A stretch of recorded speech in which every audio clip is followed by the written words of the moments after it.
जय हिंद दोस्तों। जैन जी एग्जाम में आज आपका एक बार फिर से वेलकम है। अपन हिस्ट्री, पॉलिटी, इकोनॉमी, जियोग्राफी के डेली क्वेश्चन करती हैं जिसमें सारे इंपॉर्टेंट है। फिर आपको 2026 में कोई भी एग्जाम देना, सारे एग्जाम में जिसमें जीके और साइंस आती है तो आपके सारे क्वेश्चन पढ़ेंगे। हम डेली जीके के वीडियो करवाते हैं और साइंस की भी सीरीज चल रही, साइंस भी पढ़ाते हैं। तो चलिए दोस्तों स्टार्ट करते हैं। अभी अपन को जीके के क्वेश्चन पढ़ना है पूरे। पहला क्वेश्चन है, भारत के किस राज्य में सिंधु घाटी सभ्यता से संबंधित गोला ढेरो स्थल स्थित हैं? गोला ढेरो गुजरात के कच्छ जिले में बागसारा के पास स्थित है। इसकी खुदाई 1996 में महाराजा सयाजीराव विश्वविद्यालय द्वारा की गई थी। यह से तांबे की वस्तुओं और व्यापार से जुड़े साक्ष्य मिले हैं। तो आपका राइट आंसर हो जाएगा गुजरात में। नेक्स्ट क्वेश्चन है, हड़प्पा स्थल रंगपुर किस वर्तमान भारतीय राज्य में स्थित है? तो राइट आंसर है आपका रंगपुर गुजरात के काठियावाड़ क्षेत्र में सुखबार नदी के किनारे स्थित है। इसकी खुदाई 1957 से 58 में ए रंगानाथ राव ने की थी। यहाँ से पूर्व हड़प्पा सभ्यता के अवशेष और ध्यान की भूसी मिली हैं। तो राइट आंसर हो जाएगा आपका गुजरात है।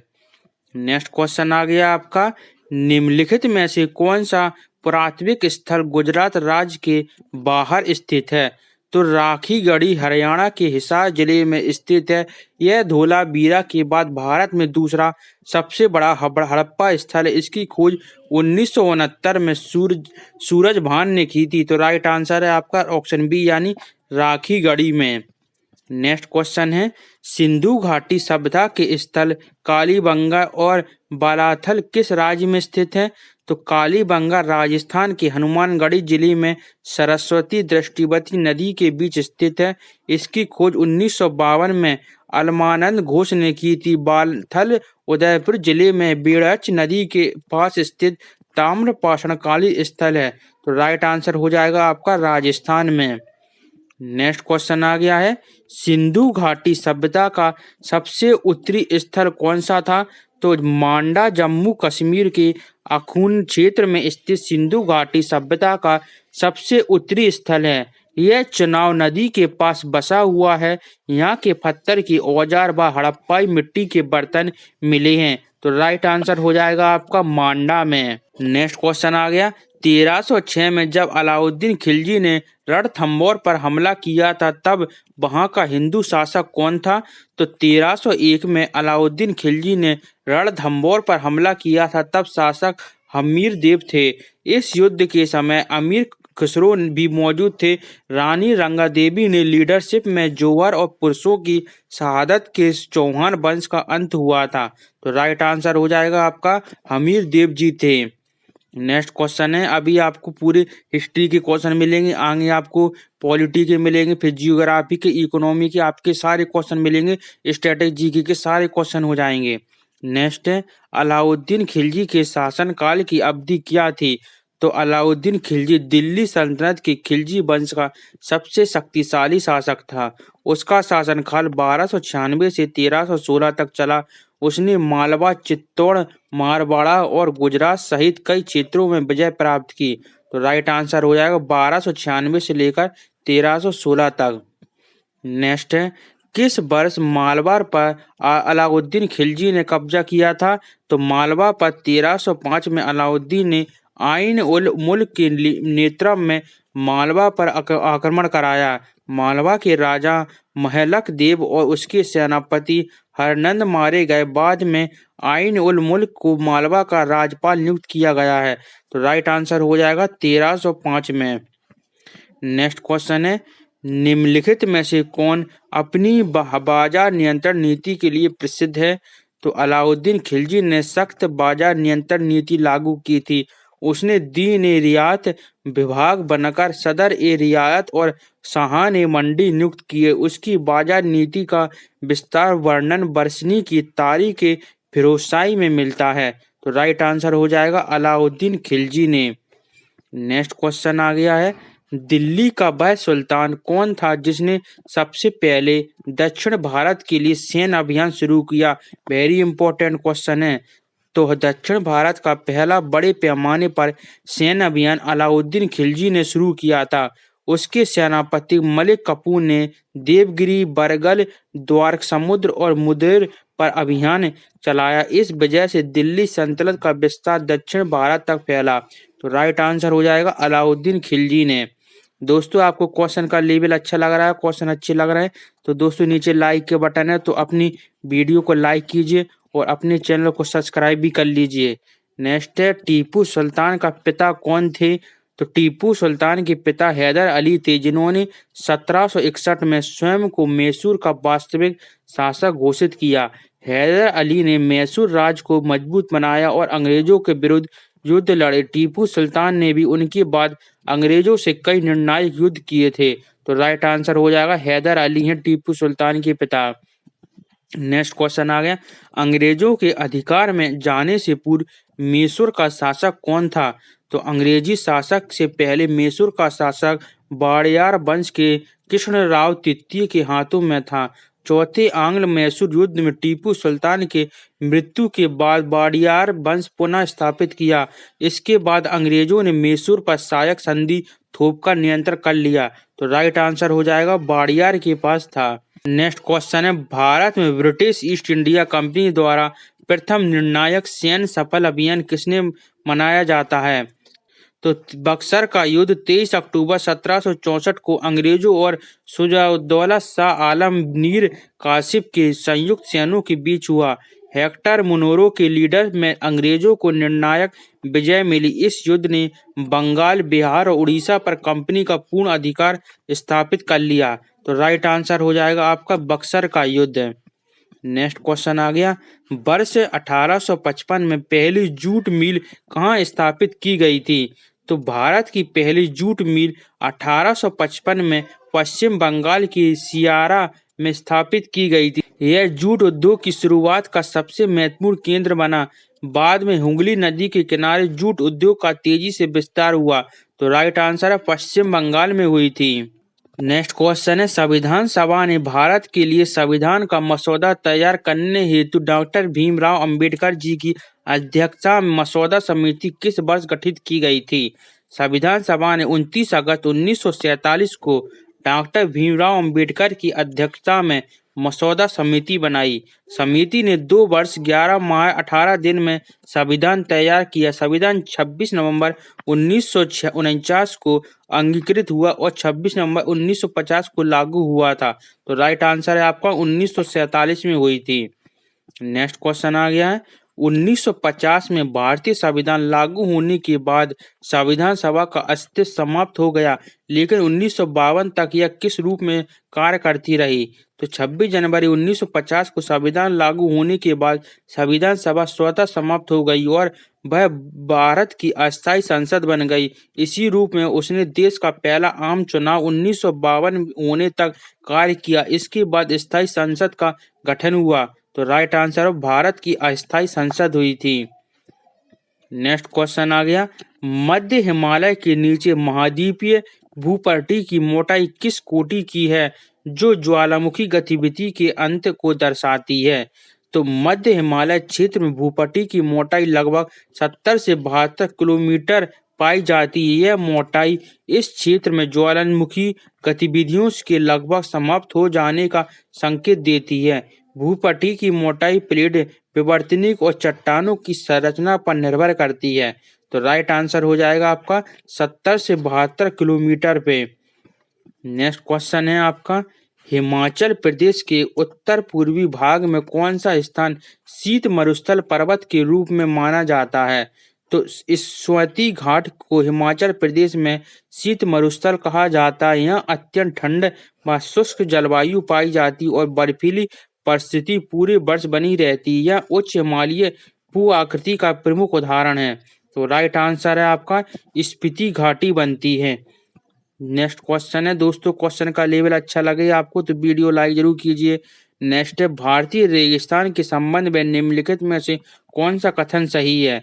तो राइट आंसर आपका ऑप्शन बी यानी पहला और दूसरा दोनों सही है।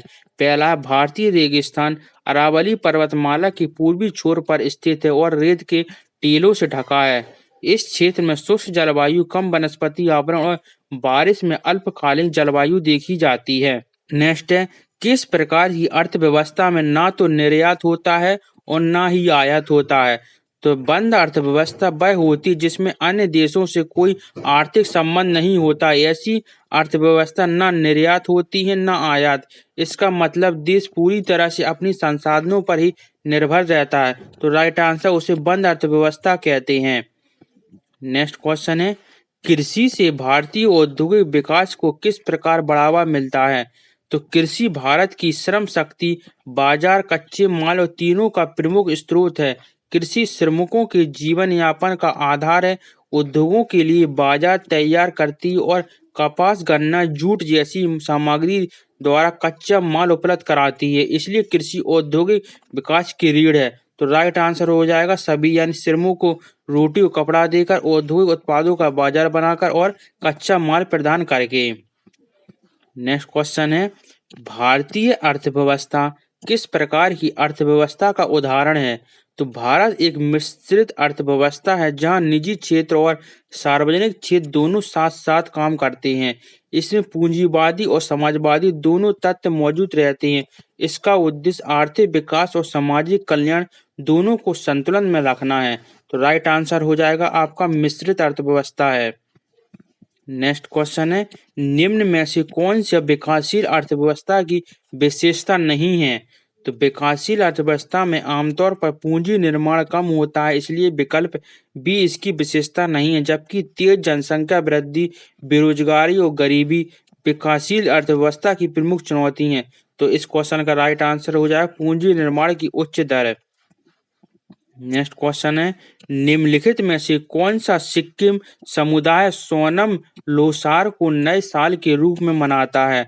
तो सोनम लोसार सिक्किम के तमांग समुदाय का प्रमुख नववर्ष उत्सव है। यह चंद्र पंचांग के अनुसार 12वें महीने के पहले दिन मनाया जाता है। यह पर्व जनवरी फरवरी के आसपास आता है। तो राइट आंसर हो जाएगा तमांग। नेक्स्ट क्वेश्चन है, बाणगंगा महोत्सव किस संगीत में श्रद्धांजलि के रूप में मनाया जाता है? तो बाणगंगा महोत्सव मुंबई के मालाबार हिल में हर वर्ष जनवरी माह में आयोजित होता है। यह एक प्रमुख संगीत उत्सव है जिसमें भगवान राम को संगीतमय श्रद्धांजलि दी जाती है। तो राइट आंसर भगवान राम के लिए होता है।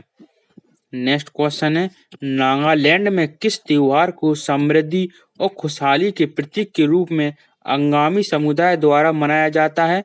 तो सेकरनी नागालैंड के अंगामी समुदाय का प्रमुख त्योहार है। यह हर वर्ष जनवरी से फरवरी में मनाया जाता है। इसे शुद्धिकरण, समृद्धि, खुशहाली और सामाजिक एकता का प्रतीक माना जाता है। तो राइट आंसर हो जाएगा सेकरयानी कहते हैं उसे। नेक्स्ट क्वेश्चन आ गया है, लोसार त्योहार मुख्यतः किस राज्य और केंद्र शासित प्रदेश में नए साल के रूप में मनाया जाता है? तो लोसार लद्दाख और तिब्बत बौद्ध समुदाय का प्रसिद्ध नववर्ष उत्सव है। यह दिसंबर जनवरी के समय चंद्र पंचांग के अनुसार मनाया जाता है। तो राइट आंसर हो जाएगा लद्दाख में होता है।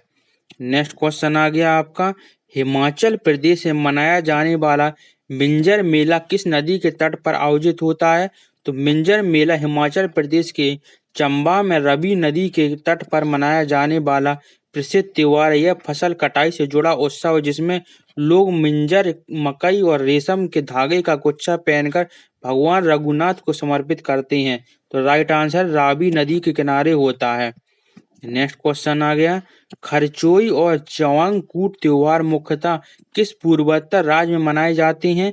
तो राइट आंसर है खरचोई और चवांगकुट मणिपुर में मनाए जाने वाले महत्वपूर्ण कृषि एवं सांस्कृतिक त्योहार हैं। चवांगकुट कटाई का पर्व है जिसे कुकी समुदाय बड़े उत्साह से नृत्य, गीत और भोज के साथ मनाते हैं। तो राइट आंसर हो गया मणिपुर में होता है। नेक्स्ट क्वेश्चन है दोस्तों, पढ़ते चलिए, पंजाब में मनाया जाने वाला लोहड़ी त्योहार का मुख्य रूप से किस फसल की कटाई में जुड़ा हुआ है? तो लोहड़ी पंजाब और उत्तर भारत का प्रमुख फसल कटाई पर्व है जो मुख्यतः गेहूं की कटाई से जुड़ा है। इस दिन लोग आग जलाकर पारंपरिक गीत गाते हैं और रेवड़ी, मूंगफली और गजक चढ़ाते हैं। यह मनाया नया मौसम और समृद्धि का प्रतीक माना जाता है। तो गेहूं की कटाई में मनाते हैं। नेक्स्ट क्वेश्चन है, इंपॉर्टेंट क्वेश्चन चल रहे हैं, आपको हिस्ट्री पॉलिटी इकोनॉमी ज्योग्राफी के सारे मिक्स क्वेश्चन मिलेंगे जैसे एग्जाम में आते हैं। आप कोई भी एग्जाम देना, रेलवे का देना, एसएससी का देना, बैंक का देना, state level UPSC, state PSC के, या फिर बैंक के, पुलिस के, या एसआई कोई भी देना, सारे क्वेश्चन इसी में से फंसेंगे। नेक्स्ट है, पृथ्वी की आंतरिक ऊष्मा का मुख्य स्रोत क्या होता है? तो पृथ्वी की आंतरिक ऊष्मा का सबसे प्रमुख स्रोत रेडियोधर्मी तत्व क्षय, यूरेनियम, थोरियम, पोटेशियम जैसे तत्व पृथ्वी के भीतर विघटित होकर ऊष्मा उत्पन्न करती हैं। यही ऊष्मा मेटल में संवहन धाराओं को चलाती है, जिससे प्लेट टेक्टोनिक, ज्वालामुखी और भूकंप जैसी भूगर्भगतियां होती हैं। तो राइट आंसर हो जाएगा रेडियोधर्मी तत्व का क्षय। नेक्स्ट क्वेश्चन है, पृथ्वी की किस परत में कन्वेक्शन करंट उत्पन्न होता है जो प्लेटों की गति को नियंत्रित करता है? तो राइट आंसर है मेटल कहते हैं उसे। कन्वेक्शन करंट पृथ्वी के मेटल में पाया जाता है। एक गर्म मैग्मा के ऊपर उठना और ठंडा होकर नीचे जाने के कारण बनता है। इन्हीं धारणाओं की वजह से टेक्टोनिक प्लेट हिलती हैं और भूकंप, ज्वालामुखी तथा पर्वत निर्माण जैसी घटनाएं होती हैं। नेक्स्ट क्वेश्चन आ गया, निम्न में से कौन सा कथन पी तरंग के बारे में सही है? तो पी तरंग को प्राइमरी वेव भूकंपी तरंग में सबसे तेज होती हैं और यह ठोस, द्रव और गैस सभी माध्यम में यात्रा कर सकती हैं। भूकंप के बाद सिस्मोग्राफ पर सबसे पहले इसी तरंग का आगमन रिकॉर्ड होता है। इसके विपरीत एस तरंग केवल ठोस माध्यम में ही चल सकती हैं। तो राइट आंसर हो जाए पी तरंग ठोस, द्रव और गैस तीनों माध्यम में चलती हैं। नेक्स्ट क्वेश्चन आ गया, एस तरंगे पृथ्वी के किस भाग से होकर नहीं गुजर सकती? तो एस तरंग केवल ठोस में चल सकती हैं। पृथ्वी का बाह्य कोर द्रव अवस्था में होता है, इसलिए एस तरंगे वहां से होकर नहीं गुजरती। यही कारण है कि 105 डिग्री से 145 के बीच भूकंपीय तरंगों की एस तरंगे छाया क्षेत्र बनाते हैं। तो राइट आंसर हो जाएगा बाहर कोर के लिए। नेक्स्ट क्वेश्चन है, पृथ्वी का केंद्र मुख्य रूप से किस तत्व से बना है?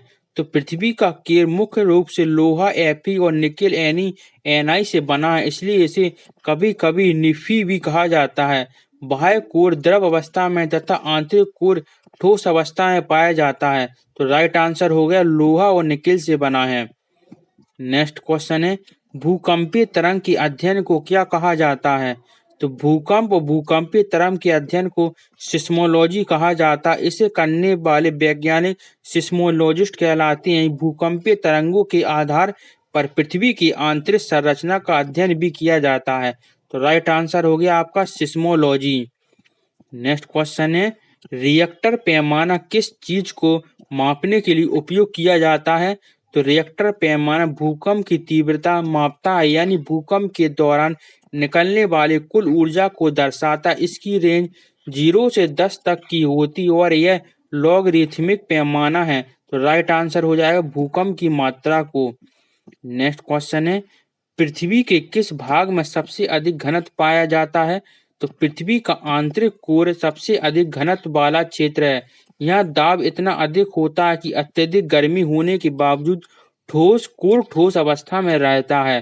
तो राइट आंसर हो जाएगा आंतरिक कोर। नेक्स्ट क्वेश्चन है, निम्नलिखित में से कौन सा ज्वालामुखी विस्फोट का प्रमुख कारण है? तो मेटल फ्यूम पृथ्वी के गहरे मेटल से उठने वाला अत्यंत गर्म और कम घनत्व वाला पदार्थ है, जो सतह पर पहुंचकर ज्वालामुखी विस्फोट का कारण बनता है। वे हॉट स्पॉट ज्वालामुखी इसी कारण बनते हैं। तो राइट आंसर हो जाएगा मेटल फ्यूम। नेक्स्ट है, पृथ्वी की किस परत में ओजोन परत पाई जाती है? तो ओजोन परत समताप मंडल की ऊपरी परत में पाई जाती है। यह सूर्य से आने वाली हानिकारक पराबैंगनी किरणों को अवशोषित करके जीवन की रक्षा करती है। तो राइट आंसर हो जाएगा समताप मंडल में पाई जाती है। तो दोस्तों, आज की हमारी जीके के सारे इंपॉर्टेंट क्वेश्चन हो चुके हैं। अगर आपको और क्वेश्चन चाहिए तो हमारी प्लेलिस्ट में जाकर आप एसएससी जनरल नॉलेज की वीडियो देख सकते हैं और साइंस की वीडियो हम डेली पढ़ा रहे हैं, साइंस की पढ़िए, उसी में करंट अफेयर की है, तो आपको सारी इंपॉर्टेंट डिटेल मिल जाएगी। तो चलिए दोस्तों, फिर मिलते हैं नेक्स्ट वीडियो में। तब तक दोस्तों, आप वीडियो लाइक नहीं किए तो लाइक कीजिए, अपने चैनल को सब्सक्राइब भी कीजिए और वीडियो को कमेंट करके बताना कैसी लगी अपने दोस्तों भाई बहनों को। जिसको भी तैयारी करने उसे वीडियो व्हाट्सएप पे जाकर शेयर कीजिए और पढ़ते रहिए। फिर मिलेंगे नेक्स्ट वीडियो, तब तक के लिए दोस्तों बाय, जय हिंद।